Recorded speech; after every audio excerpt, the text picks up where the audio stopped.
Well, hello. This is your girl, Michelle, with Healing Out Loud.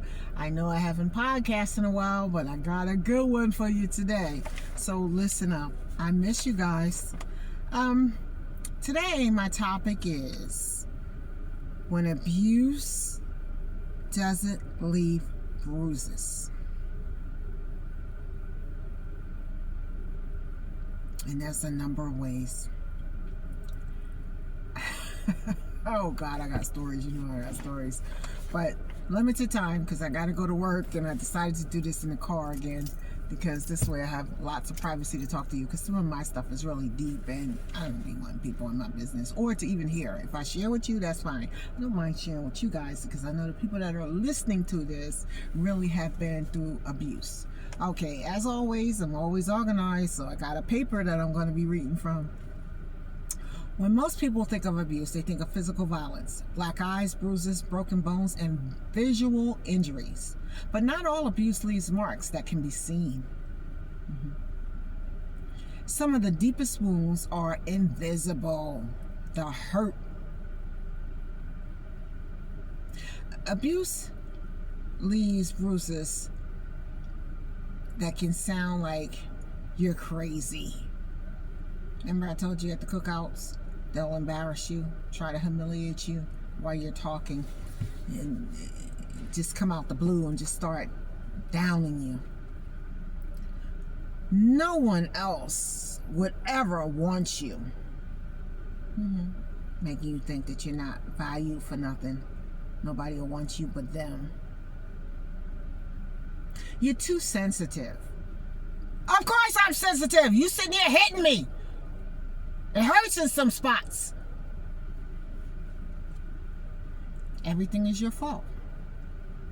No, it's not. But I tell you it is, so you can stop hitting me. I told you you're smarter than what you think. I learned. If you love me, you would... Yeah. I was using my credit to buy stuff. And the one day I said no. I wasn't doing it. Oh, we quietly went out the store.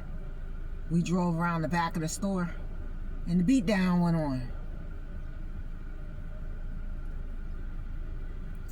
It cannot look like constant criticism and humiliation, controlling behavior. It can look like this. Isolated from family and friends, financial control, manipulation, gaslighting, threats of intimidation, silent treatment, and emotional withholding. I can laugh at all of those are a topic for themselves, and we're gonna go back over a lot of this stuff individually. Over time, survivors can begin to question their own reality. They may stop trusting their instincts. They may feel anxious, depressed, exhausted, and emotionally numb. For reasons this type of abuse is so damaging, it's because it is often minimized by others. People say, at least they didn't hit you. They don't have to hit you for you to be abused. Abuse is abuse. Whether it's mental, physical, verbal, you're not in it. So at least what? Maybe that's just how they talk.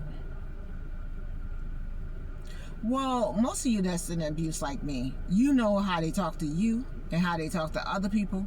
You can tell when they're trying to be nice to somebody. You can tell when they're trying to cover up something, because that extra keen sense of yours done kicked in, because you know us that been abused know. So come on. Every relationship has problems, true, but not some of them are this as strenuous as this. Not some of them are as verbal or physical or mental as this. There's no need for it. Many survivors struggle to explain what happened because there are often no photographs, police reports, or visible evidence. Yet they carry emotional wounds every day.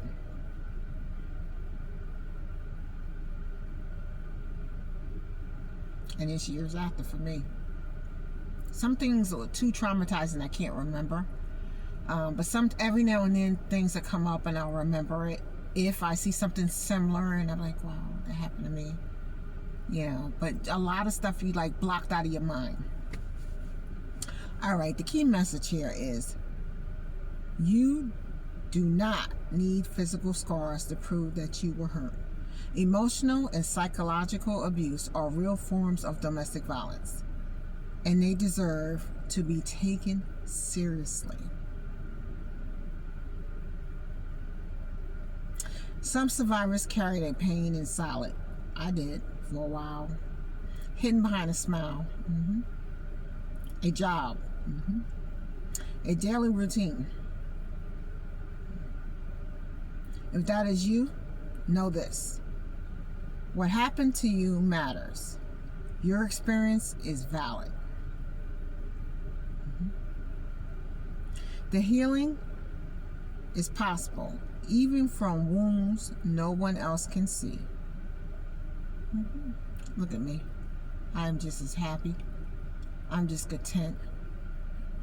Me and my girlfriend was talking today, and I said, I would love to have a man that I could sit down and eat dinner with sometimes.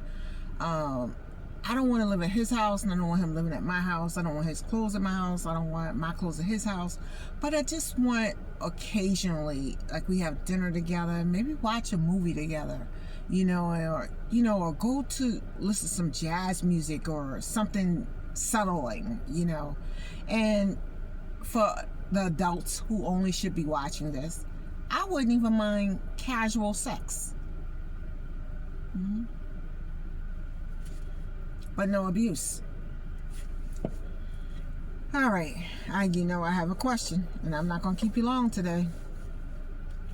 Have you ever experienced a situation where someone's words, manipulation, or control hurt you more deeply than physical injury could have? What happened you to begin? Well, I'm going to tell you a story about not just a domesticated relationship. I can put that in a couple of family relationships where I was physically hurt, and how I dealt with it in the same way I deal in domestic violence is you heal out loud while you're going through this. This is so hard to do. And while you're doing this, you actually feel like I shut them out. You have to completely shut these walls down. Your mindset got to be like, this is wrong. I'm going forward.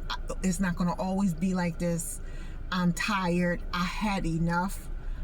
When the right help come, I'm reaching on. I remember how AT&T I think it was AT. I don't know who had it. And it was like reach out and touch someone or call someone. I don't remember the commercial. I'm telling my age, but anyway. It was like reach out and touch someone. So when that reach out and touch, that connection that leads you out of that relationship, you out of it. You done shut down. You done ignored them.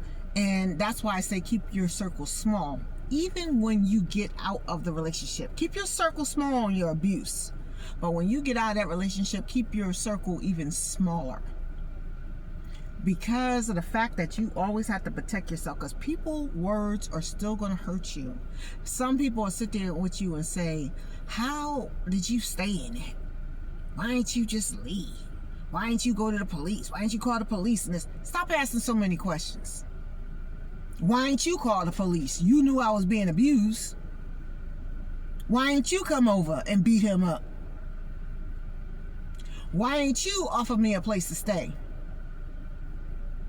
So the reason why I say things like that is because you keep your circle small. Because here go these questions after. And sometimes these questions hurt you. Because you don't feel like an idiot. You're not an idiot. But you've been made to think like that.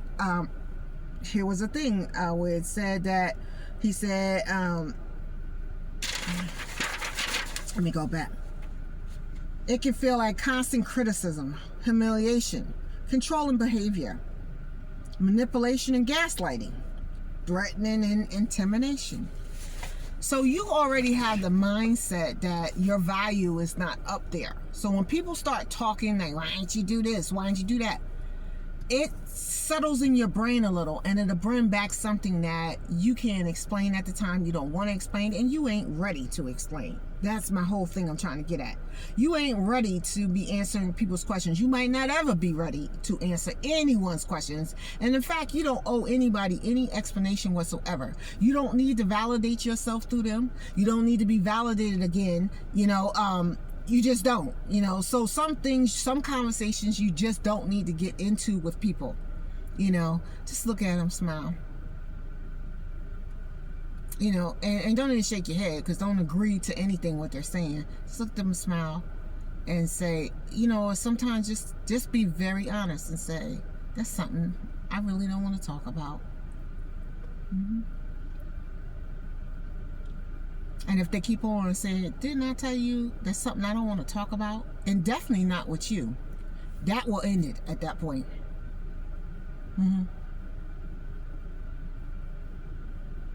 Don't tell everybody what's going on with you. They seen it. They knew what was going on with you. But what they don't understand is that wounds run deep. They run up under the skin. They stay in our minds. They stay in our hearts. The back of our minds, we're still scared. We're still hiding. We're still trying to figure stuff out. We know who we are.